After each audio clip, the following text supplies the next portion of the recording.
And welcome to SPMIS Academy. Today we will analyze the Assam Tribune newspaper of 22nd June 2020. Please note you can download the PDF version of today's newspaper analysis by clicking the link given in the comment section. You can download the PDF version of May 2020 magazine from our website spmisacademy.com. You can also log on to our online portal online.spmisacademy.com to access some of our freely available video lectures.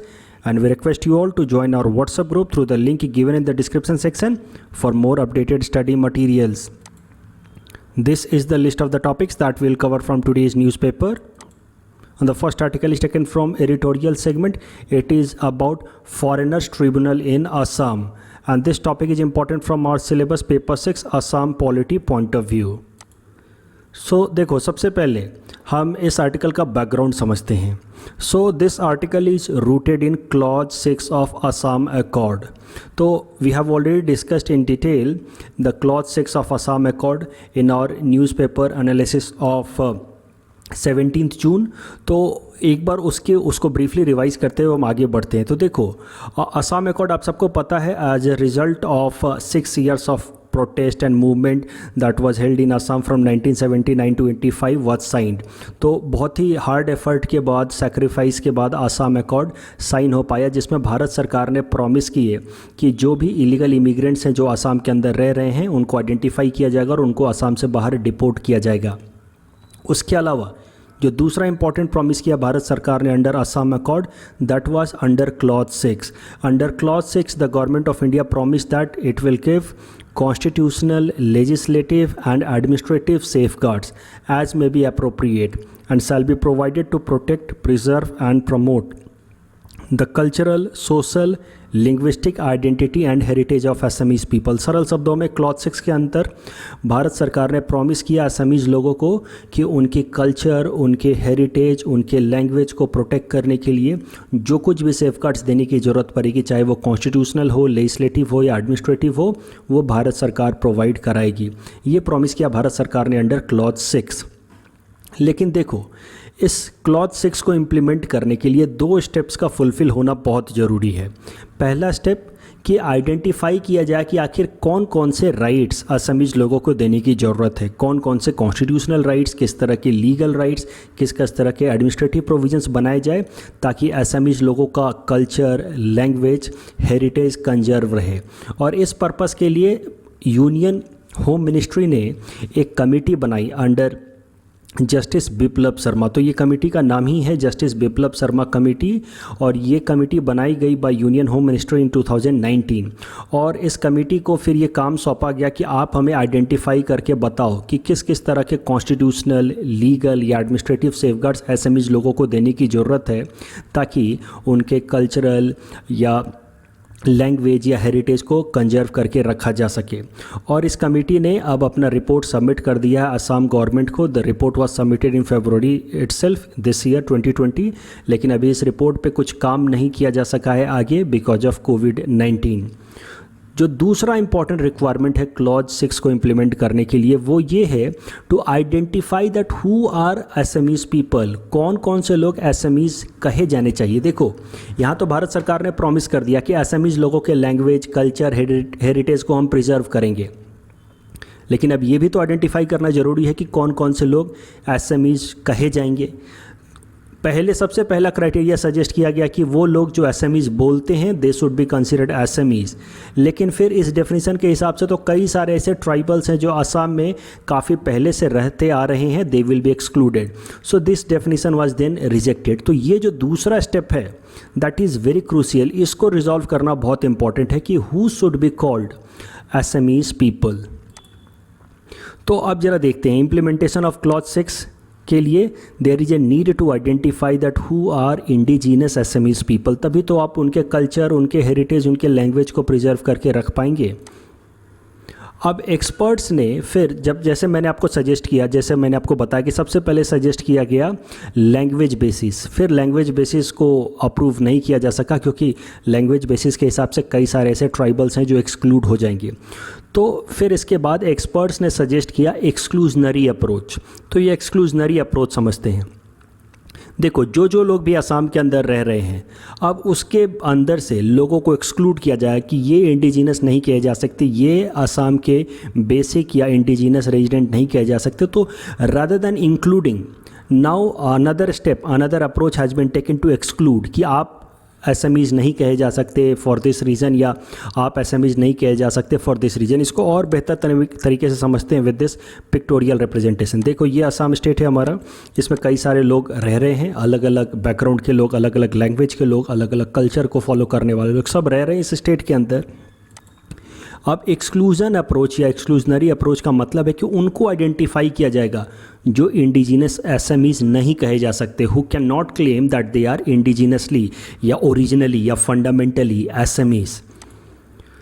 तो for example के लिए मैं बता रहा हूँ, सबसे पहले identify किया जाए कि ऐसे कौन से लोग हैं जो इलीगल तरीके से यहाँ आकर के रह रहे हैं, इलीगल इमिग्रेंट्स यहाँ आकर के रह रहे हैं, उनको आइडेंटिफाई किया जाएगा and they will be excluded out of this list. और धीरे धीरे और भी लोगों को आइडेंटिफाई किया जाएगा, मान लो कौन कौन से लोग बाहर से आकर के यहाँ सेटल हुए हैं हाल फिलहाल में पिछले 10-12 सालों में। मैं बस आपको समझाने के लिए बता रहा हूँ, फॉर एम्प्लॉयमेंट पर्पस उनको आइडेंटिफाई किया जाएगा, उनको फिर एक्सक्लूड किया जाएगा। तो इस तरीके से एक्सक्लूजनरी अप्रोच में स्टेप बाय स्टेप अलग अलग तरह के कम्युनिटी के लोगों को एक्सक्लूड किया जाएगा। तो जो सबसे पहला स्टेप लिया गया है एक्सक्लूजनरी अप्रोच में वो है इलीगल इमिग्रेंट्स को आइडेंटिफाई करना और उनको यहाँ से डिपोर्ट करना। तो इसके लिए जो सबसे पहला स्टेप लिया गया वो है अपडेटिंग एनआरसी। देखो एनआरसी अपडेट करने का सबसे बड़ा फ़ायदा ये होगा कि असम अकॉर्ड को हम इम्प्लीमेंट कर पाएंगे। भारत सरकार ने क्या प्रॉमिस किया था असम अकॉर्ड में, जो दो मेन प्रॉमिस हैं कि इलीगल इमिग्रेंट्स को आइडेंटिफाई किया जाएगा और उनको असम से बाहर डिपोर्ट किया जाएगा, और दूसरा असमीज़ लोगों के कल्चर लैंग्वेज हेरिटेज को प्रिजर्व किया जाएगा। तो असमीज़ लोगों के लैंग्वेज कल्चर को प्रिजर्व करने के लिए सबसे पहले हमें आइडेंटिफाई करना होगा कि कौन हैं असमीज़ लोग, और असमीज़ लोग को आइडेंटिफाई करने के लिए that who are original Assamese हमें इलीगल इमिग्रेंट्स को आइडेंटिफाई करके उनका नाम लिस्ट से हटाना होगा। So one thing is very clear that updating NRC process only can help us in implementation of Assam accord, only updating NRC can help us in implementation of clause 6 of Assam accord. तो clause 6 को implement करने के लिए जो NRC update किया जा रहा है, इसको आप मान सकते हैं कि ये पहला स्टेप है, it is first step in the direction of implementation of clause 6। देखो एनआरसी को अपडेट किया जाएगा, जो जो इलीगल इमिग्रेंट्स हैं उनको आइडेंटिफाई किया जाएगा और उनको एक्सक्लूड कर दिया जाएगा इस लिस्ट से, they can not be considered as Assamese. तो उनके लैंग्वेज कल्चर को हेरिटेज को नहीं प्रिजर्व कर सकते under clause 6 of Assam accord. तो ये स्टेप लिया गया 2013 दिसंबर से स्टार्ट किया गया एनआरसी को अपडेट करने का प्रोसेस। तो समझ सकते हैं कि ये पहला स्टेप लिया गया in order to implement clause 6। लोगों को आइडेंटिफाई करो, पहले उनका नाम लिस्ट से काटो, तभी जाकर के जो लोग बचे हैं उनको एसएमईज की तरह आइडेंटिफाई किया जाएगा और फिर उनके लैंग्वेज कल्चर हेरिटेज को प्रिजर्व किया जाएगा। तो 2013 दिसंबर में सुप्रीम कोर्ट के डायरेक्टिव पे एनआरसी को अपडेट करने का प्रोसेस स्टार्ट हो गया, लेकिन अभी तक ये प्रोसेस लॉजिकल तरीके से, टेक्निकल तरीके से कंप्लीट नहीं हुआ है, यही इस आर्टिकल में बताया गया है। आप सबको एक बात तो पता होगी कि पिछले साल 31 अगस्त को एनआरसी कोऑर्डिनेटर ऑफिस ने एक डेटा रिलीज़ कर दिया था कि इतने सारे लोगों का एप्लीकेशन रिजेक्ट कर दिया गया है अंडर अपडेटेड एनआरसी, लेकिन फिर भी इसका लॉजिकल कल्मिनेशन, लॉजिकल कंक्लूजन अभी तक नहीं हो पाया इस प्रोसेस का, वो ज़रा समझते हैं। देखो which activities are left in NRC without which clause 6 can not be implemented. देखो एनआरसी अपडेट करने का एक इंपॉर्टेंट ऑब्जेक्टिव मैंने आपको बताया, क्लॉज 6 को इम्प्लीमेंट करना। अब एनआरसी अपडेट करके हुआ क्या, असम गवर्नमेंट ने डेटा रिलीज़ कर दिया 31 अगस्त 2019 को कि लगभग 3 करोड़ 30 लाख लोगों ने अप्लाई किया था, उसमें से 3 करोड़ 11 लाख लोग एलिजिबल पाए गए हैं, मतलब they have been found with appropriate records, appropriate documents, while application of 19 lakh people have been rejected. मतलब ये 19 लाख लोग ऐसे हैं जो most probably they are illegal immigrants, लेकिन ये जो 19 लाख लोग हैं जिनका एप्लीकेशन रिजेक्ट हुआ है, they have been given second opportunity, इनको मौका दिया गया है that they can go and appeal in foreign tribunals. तो अब होगा क्या कि ये लोग एनआरसी कोऑर्डिनेटर ऑफिस से कहा गया है कि इन सारे लोगों के लिए 19 लाख लोग जिनकी एप्लीकेशन रिजेक्ट हुई है, इनको एनआरसी कोऑर्डिनेटर ऑफिस से एक रिजेक्शन स्लिप दिया जाएगा कि आपका एप्लीकेशन रिजेक्ट हो गया है and you are not considered as Assamese resident according to the updated NRC. तो ये रिजेक्शन स्लिप ले करके फिर ये जा सकते हैं फॉरेन ट्रिब्यूनल्स में, और फॉरेन ट्रिब्यूनल्स फाइनली डिसाइड करेगा कि ये असम के सिटीजन कहे जाएंगे, असम के रेजिडेंट कहे जाएंगे या नहीं, ये जो रिजेक्ट किया है एनआरसी कोऑर्डिनेटर ने वो जस्टिफाइड है कि नहीं। The point that I am trying to make that the foreign tribunals decision will be final. If the foreign tribunal rejects this rejection slip, then this person will be again entitled to live in Assam as an Assamese resident. But if the foreign tribunal accepts this rejection slip, then this person will be considered as illegal immigrant. अब problem क्या है कि Assam government ने data तो release कर दिया कि 19 लाख लोगों का एप्लीकेशन रिजेक्ट हो गया है। उसके बाद उन्होंने स्टेप भी फिक्स कर दिया कि ये 19 लाख लोग आगे जाकर के फॉरेन ट्रिब्यूनल्स में अपना अपील कर सकते हैं, और अगर फॉरेन ट्रिब्यूनल से भी इनकी अपील रिजेक्ट हो गई then they will be considered as illegal immigrants. लेकिन प्रॉब्लम ये है कि ये रिजेक्शन स्लिप ही रिलीज़ नहीं कर रहा है NRC coordinator office. Assam government ने तो लगभग 1000 फॉरेन ट्रिब्यूनल्स इस्टेब्लिश करने की बात कही है कि हम 1000 फॉरेन ट्रिब्यूनल्स इस्टेब्लिश करेंगे ताकि जल्दी से जल्दी वो लोग जिनके एप्लीकेशन रिजेक्ट हुए हैं उनका फाइनल डिसीजन लिया जा सके कि क्या वो असम के रेजिडेंट हैं या नहीं। तो असम गवर्नमेंट ने तो इस तरह के 1000 ट्रिब्यूनल्स इस्टेब्लिश कर दिए, लेकिन एनआरसी कोऑर्डिनेटर ऑफिस से ये रिजेक्शन स्लिप रिलीज़ हो ही नहीं रहा है। जब तक ये रिजेक्शन स्लिप रिलीज़ नहीं होगा तब तक फाइनल डिसीजन इनके रेजिडेंटशिप पे, इनके लीगलिटी या इलीगलिटी पे हो नहीं पाएगा, और जब तक फाइनल लीगलिटी या इलीगलिटी इनका डिसाइड नहीं हो जाता कि ये एसएमईज हैं या नहीं, तब तक क्लॉज 6 इम्प्लीमेंट नहीं हो सकता। सबसे पहले तो नॉन एसएमईज लोगों को हमें आइडेंटिफाई करके एक्सक्लूड करना है, तभी तो क्लॉज 6 इम्प्लीमेंट होगा। वो स्टेप नहीं हो पा रहा। That is why this article says that the logical culmination, the logical conclusion of updating NRC process is yet to happen. बस डेटा दे देने से कि 19 लाख लोगों का एप्लीकेशन हमने रिजेक्ट कर दिया है, उससे पूरा का पूरा ऑब्जेक्टिव फुलफिल नहीं हो जाता। The next article is taken from international segment. It is about Russia, India, China summit, and this topic is important from our syllabus paper 3 international relations point of view, especially the subtopic important international institutions and agencies. समझते हैं सबसे पहले रसिया India China summit के बारे में। देखो, it's a trilateral grouping of Russia India China, जैसा नाम से ही आपको दिख रहा है RIC समिट। ये ट्राईलेटरल मतलब 3 देशों की ग्रुपिंग है जिसमें मेंबर्स हैं रसिया, इंडिया एंड चाइना, और ये ग्रुप बनाई गई थी 2002 में, और तब से हर साल इस ग्रुप के इन तीनों ही कंट्रीज़ के लीडर्स आपस में मिलते हैं और फिर वो इम्पॉर्टेंट इश्यूज़ पे डिस्कशन करते हैं। इस साल जो रसिया इंडिया चाइना समिट होने वाला है कल, उसमें जो इम्पोर्टेंट इश्यूज लिए जाएंगे वो होगी रीजनल सिक्योरिटी। ये जो हमारा एशिया रीजन है इसके अंदर सिक्योरिटी की बात की जाएगी, एशिया पैसिफिक रीजन में स्टेबिलिटी की बात की जाएगी, काउंटर टेरर एफर्ट्स पे फोकस किया जाएगा, coordination at different multilateral forum जैसे कि WTO, IMF, वर्ल्ड बैंक पे ये तीनों कंट्री कैसे आपस में कोऑर्डिनेशन बना सकते हैं उस पर भी बातें होंगी।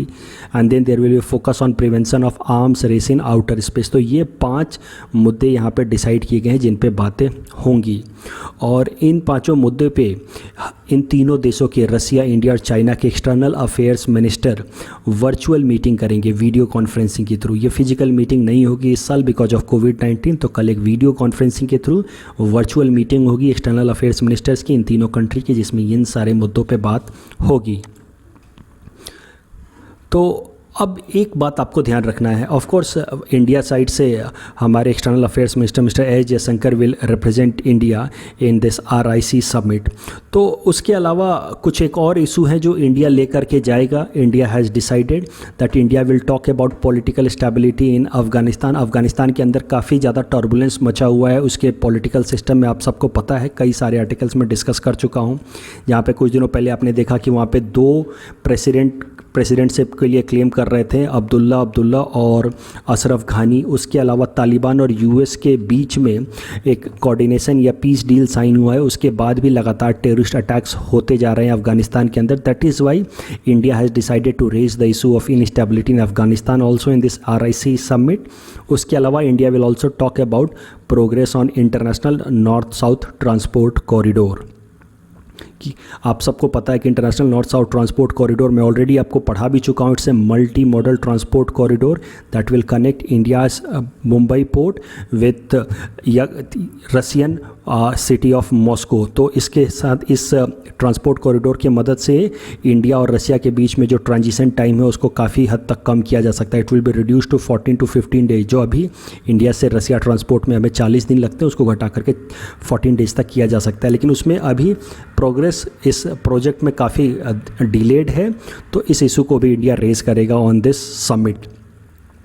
अब आपको एक बात ध्यान रखनी है जो मुझे लगता है इस साल यूपीएससी प्रीलिम्स में भी आ सकता है, वो ये है कि इस RIC समिट में कोई भी बाईलेटरल इश्यूज नहीं लिए जा सकते according to the constitution of RIC। जब ये RIC समिट बनाई ही गई थी तभी बोला गया था कोई बाईलेटरल इश्यूज नहीं लिए जा सकते कि कोई मुद्दा हो, मान लो इंडिया और रसिया के बीच में या इंडिया चाइना के बीच में या रसिया चाइना के बीच में कोई इशू हो, कोई कन्फ्लिक्ट हो, वो मुद्दा बाईलेटरल मतलब दो देशों के बीच का आपस का टेंशन इस प्लेटफॉर्म पे नहीं लिया जाएगा। इस प्लेटफॉर्म पे कलेक्टिव इशूज़ लिए जाएंगे। तो इस कारण से इंडिया चाइना बॉर्डर डिस्प्यूट्स इस RIC वर्चुअल समिट में नहीं लिया जा सकता।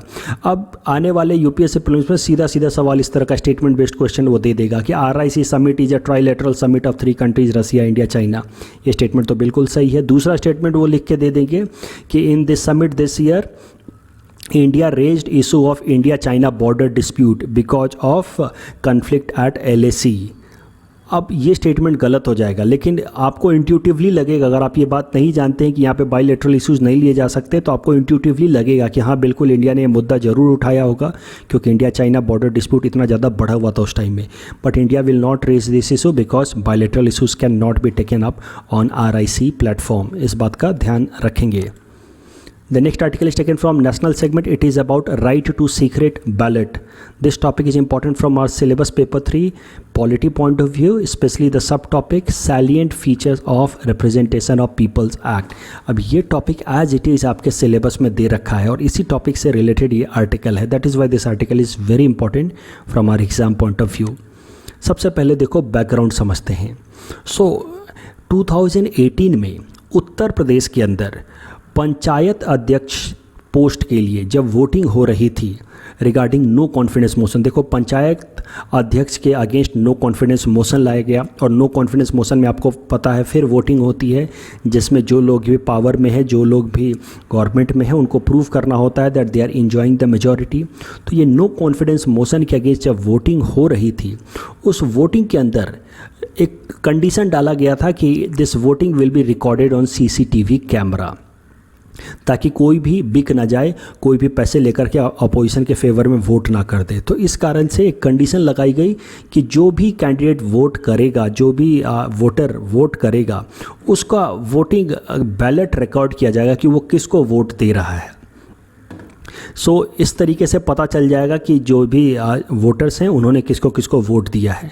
अब ये बात की इस पूरे प्रोसीजर के अगेंस्ट इलाहाबाद हाई कोर्ट में एक पिटीशन फाइल किया गया and Allahabad high court annulled this voting and it ordered for revoting. Allahabad ने इस पूरा का पूरा जो ये वोटिंग प्रोसेस है जिसमें कैमरा के अंदर रिकॉर्ड किया गया कि किस किस वोटर ने किसको वोट किया है, इस पूरे इलेक्शन को ही इलाहाबाद हाई कोर्ट ने खारिज कर दिया, रिजेक्ट कर दिया and Allahabad high court directed और ऑर्डर्ड फॉर रीवोटिंग, क्या वापस से इलेक्शन कराएं। तो अब इलाहाबाद हाई कोर्ट के इस डिसीजन के खिलाफ फिर सुप्रीम कोर्ट में एक पिटीशन फाइल किया गया, इसको चैलेंज किया गया सुप्रीम कोर्ट के अंदर और अब सुप्रीम कोर्ट का फैसला आया है इस पे। तो जरा देखते हैं सुप्रीम कोर्ट ने क्या कहा है। सबसे पहले तो सुप्रीम कोर्ट ने इलाहाबाद हाई कोर्ट के इस डिसीजन को जस्टिफाई किया है। It has said that the decision of Allahabad high court is quite justifiable and there should be re election in this particular case. और फिर सुप्रीम कोर्ट ने कहा है, कुछ स्टेटमेंट्स दिए हैं जो आप एज इट इज़ याद कर लेंगे तो आपके आंसर राइटिंग में आपको मदद मिलेगी। Secrecy of ballot is corner stone of free and fair election. जो भी वोटर वोट कर रहा है उसको पूरा का पूरा अधिकार है कि वो सीक्रेट तरीके से वोट करे, उसकी जिसकी मर्जी आए उसको जाकर के वोट करे and that is very important condition for free and fair election. Otherwise तो फ्री एंड फेयर इलेक्शन हो ही नहीं सकता अगर आप पहले से धमका करके बोलेंगे कि मुझे ही वोट करना और तुम्हें देखूंगा मैं कि तुमने किसको वोट किया है, मैं वीडियो में रिकॉर्ड कराऊंगा, तो इस तरीके से तो फिर फ्री एंड फेयर इलेक्शन हो ही नहीं सकता। आप हमेशा जो भी पार्टी पावरफुल है वो लोगों को थ्रेटन कराएगी कि मुझे दिखाना कि तुमने किसको वोट किया है. So secrecy of ballot is important for free and fair election. A true democracy must allow a voter to keep his or her ballot secret. तभी जाकर के ट्रू डेमोक्रेसी सर्वाइव कर पाएगी. अदरवाइज तो जो लोग भी पावरफुल हैं, जो लोग भी पावर में हैं, जिनकी सरकार है, वो तो डरा धमका करके हमेशा ही सारे वोट ले डालेंगे. और फिर सुप्रीम कोर्ट ने कहा है that the section 94 of representation of people act upholds privilege of voter to maintain confidentiality about his और हर चॉइस ऑफ वोट. तो फिर सुप्रीम कोर्ट ने यह भी कहा है कि it is a statutory right of a voter to keep his और हर वोट सीक्रेट. अगर उसकी मर्जी हो तो बता सकता है, अगर उसकी ना मर्जी हो तो नहीं बता सकता कि उसने किसको वोट दिया. एंड इट इज़ हिज और her statutory right guaranteed under section 94 of representation of people act. अब इस टॉपिक से यहाँ से एक सवाल पूछा जा सकता है, क्योंकि सुप्रीम कोर्ट का ये जजमेंट है, इसके बेसिस पे इस तरह का सवाल पूछा जा सकता है. Right to have a secret ballot is a constitutional right, fundamental right, statutory right, और it is not a right at all.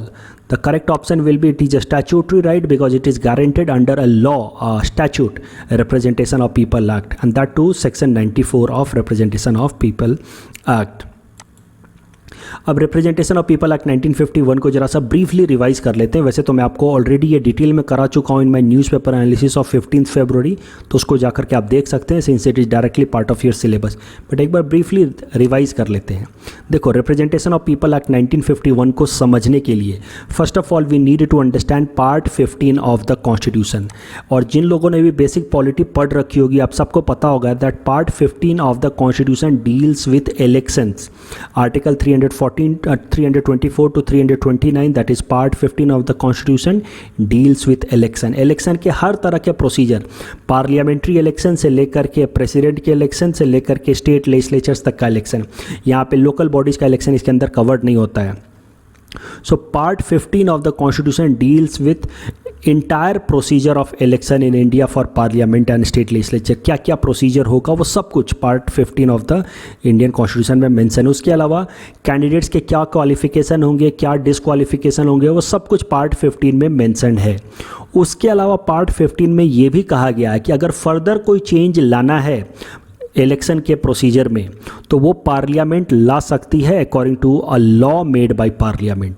तो कुछ तो कंडीशंस, कुछ तो प्रोसीजर हमारे कॉन्स्टिट्यूशन ने लिख के दे दिया, बाकी कॉन्स्टिट्यूशन ने अलाउ किया कि अगर पार्लियामेंट चाहे तो कानून बना करके कुछ एक प्रोसीजर को चेंज कर सकती है, मॉडिफाई कर सकती है. और पार्लियामेंट ने इसी पावर का इस्तेमाल करते हुए, the power that has been guaranteed under the constitution itself, उसका इस्तेमाल करते हुए लेकर के आए हैं. पार्लियामेंट ने कानून बनाया रिप्रेजेंटेशन ऑफ पीपल एक्ट 1951, जिसमें और कई सारे नए नए प्रोविजंस ऐड किए गए हैं रिगार्डिंग इलेक्शन इन इंडिया. देखो, कॉन्स्टिट्यूशन में तो हर चीज़ नहीं बताया जा सकता कि इलेक्शन में क्या क्या प्रोसीजर होंगे, क्योंकि टाइम टू टाइम हमारे नीड्स और बिल्ड होते रहते हैं.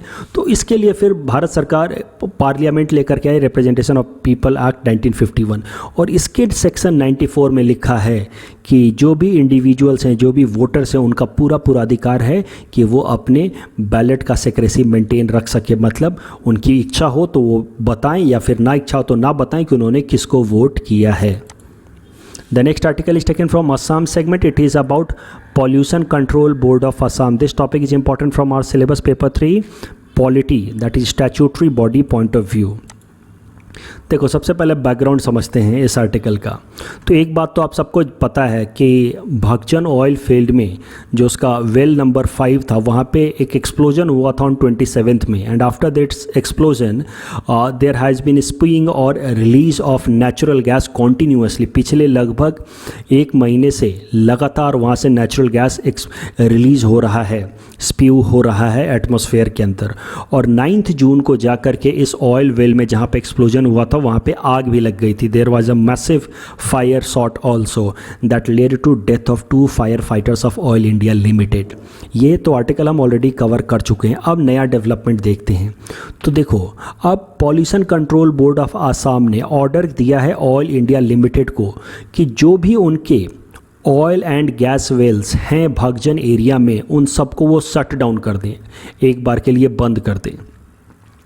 अब इस पे ऑयल इंडिया लिमिटेड ने कैसे रिस्पॉन्ड किया है pollution control board of Assam के इस ऑर्डर के अगेंस्ट, वो भी ज़रा देखते हैं। ऑयल इंडिया लिमिटेड के हायर अथॉरिटीज़ ने कहा है कि भगजन एरिया में overall there are 22 oil and gas fields, और अगर उनको सडनली बंद कर दिया गया तो there will be more explosion. इनका ऐसा मानना है, जो हायर अथॉरिटीज़ हैं ऑयल इंडिया लिमिटेड को, उनका ऐसा मानना है कि ये जो pollution control board of Assam का ये जो ऑर्डर है या डायरेक्टिव है, ये काफ़ी अनसाइंटिफिक है। ऑयल या गैस फील्ड को बंद करना और एक नल को बंद करने में अंतर होता है। इसी तरीके से उन्होंने जवाब दिया। उन्होंने कहा कि इनका जो डायरेक्टिव है काफ़ी अनसाइंटिफिक है। अगर हमने सारे के सारे ऑयल फील्ड अभी बंद कर दिए तो वहाँ पे लगातार और ज़्यादा एक्सप्लोजन होगा, और इस कारण से ऑयल इंडिया लिमिटेड के हायर अथॉरिटीज़ ने कहा है कि उन्होंने रिक्वेस्ट किया है pollution control board of Assam को कि अपने इस जजमेंट को रिवर्स करें, अपने इस ऑर्डर को रिवर्स करें, otherwise oil India limited will move to Guwahati high court against this order of pollution control board of Assam. एक बार जरा सा पॉल्यूशन कंट्रोल बोर्ड के बारे में भी समझ लेते हैं। तो देखो, there is a law known as water prevention and control of pollution act 1974, and according to this law Central Pollution Control Board has been established, and according to this law itself, in all states, state pollution control board have been established. So according to section 4 of Water Prevention and Control of Pollution Act 1974, state level pollution control board has been established in every state, और इसी act के हिसाब से आसाम के अंदर भी pollution control board of Assam establish किया गया है, जिसने ये ऑर्डर दिया है ऑयल इंडिया लिमिटेड को। देखो, ये जो सेंट्रल पॉल्यूशन कंट्रोल बोर्ड है या स्टेट लेवल पे पॉल्यूशन कंट्रोल बोर्ड है, इनको भले ही इस्टेब्लिश किया गया है under water prevention and control of pollution act 1974, लेकिन बाद में इनको एयर पॉल्यूशन से रिलेटेड भी पावर दे दिए गए हैं under air prevention and control of pollution act 1981, and overall they have been given power to maintain the good health of environment under environment protection act 1986। तो सरल शब्दों में इनको बनाया गया अंडर वाटर एक्ट ऑफ 1974, लेकिन अब इनकी रिस्पॉन्सिबिलिटी है कि water, air and overall environment को ये प्योर और हेल्दी बनाए रखें। In our segment Target UPSC Prelims 2020, today we'll cover topic number 464 to 466. Topic number 464 is about some important wildlife sanctuaries. Eagle Nest Wildlife Sanctuaries in Arunachal Pradesh, Malai Mahadeshwar Wildlife Sanctuaries in Karnataka, and Tholpetti Wildlife Sanctuaries in Kerala. Please attempt this question that is based on this topic. Topic number 465 is about jet engine technology development. The UK government has collaborated with India for a government-to-government agreement on jet engine technology development.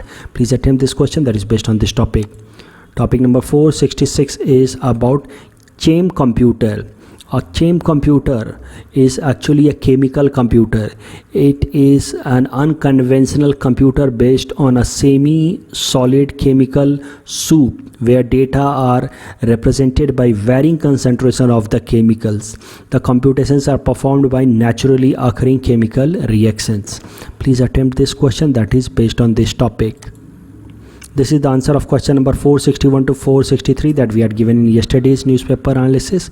Today's question number 464 to 466 can be attempted by students, and you can submit the answer in the comment section. We will be sharing answer of these questions in tomorrow's newspaper analysis. That's all from our side for today. Thanks for watching.